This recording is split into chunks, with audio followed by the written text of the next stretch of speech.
यह कहानी उस मोड़ से शुरू होती है जहां जिंदगी जैसे तैसे संवरती दिखाई देने लगती है, लेकिन तभी किस्मत फिर नया तूफान खड़ा कर देती है।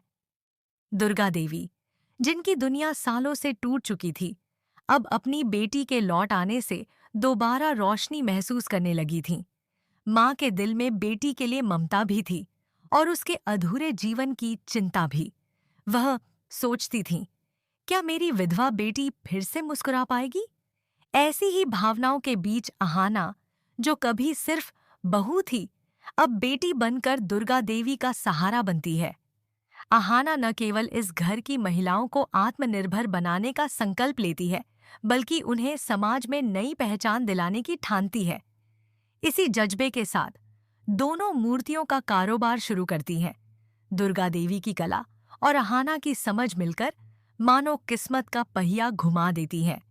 घर की बहुएं साथ आती हैं, मेहनत होती है और धीरे धीरे बिजनेस चल पड़ता है। घर में पहली बार वर्षों बाद खुशियों की रोशनी जलती है।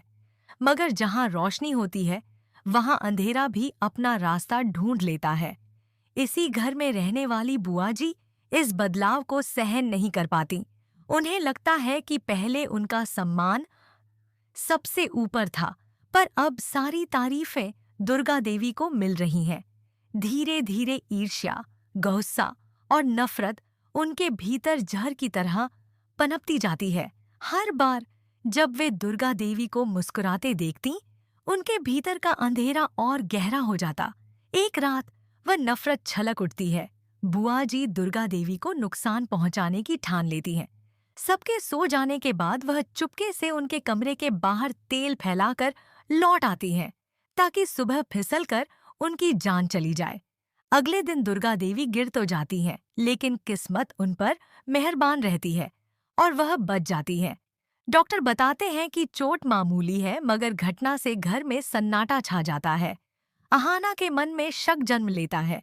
क्या यह हादसा था या किसी की सोची समझी योजना? लेकिन घटनाएं यहीं नहीं रुकती। कभी गैस का नोब खुला मिलता है, कभी सीढ़ियों पर पानी। हर बार दुर्गा देवी किसी चमत्कार से बच जाती हैं। अब अहाना का शक यकीन में बदल जाता है। वह सच्चाई सामने लाने का फैसला करती है और घर में सीसीटीवी लगवाकर सब पर नजर रखती है। आखिरकार एक दिन कैमरे में सारी करतूत पकड़ी जाती है। परिवार के सामने वीडियो चलते ही बुआ जी का चेहरा फक पड़ जाता है। सफाई देने की कोशिशें भी बेकार हो जाती हैं। दर्द से भरी आवाज में दुर्गा देवी कहती हैं, दर्द उससे नहीं जिसने वार किया, दर्द उससे है जिसे मैंने अपना समझा।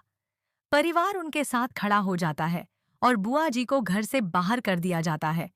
इसके बाद अहाना न सिर्फ उनकी सुरक्षा की, बल्कि खुशियों की भी जिम्मेदारी निभाने का वचन लेती है। वह बिजनेस को और आगे बढ़ाती है और हर मूर्ति पर दुर्गा देवी का नाम लिखवाती है। धीरे धीरे यह कारोबार पूरे देश में मशहूर हो जाता है और दुर्गा देवी सिर्फ माँ नहीं, बल्कि लाखों महिलाओं की प्रेरणा बन जाती है।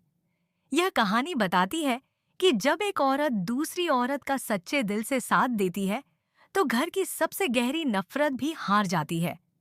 लेकिन अब सवाल यह है, क्या अहाना अपनी ताकत से हर नई मुसीबत को रोक पाएगी? क्या दुर्गा देवी हमेशा मुस्कुराती रहेंगी या फिर किस्मत एक बार फिर इस घर की खुशियों को चुनौती देगी?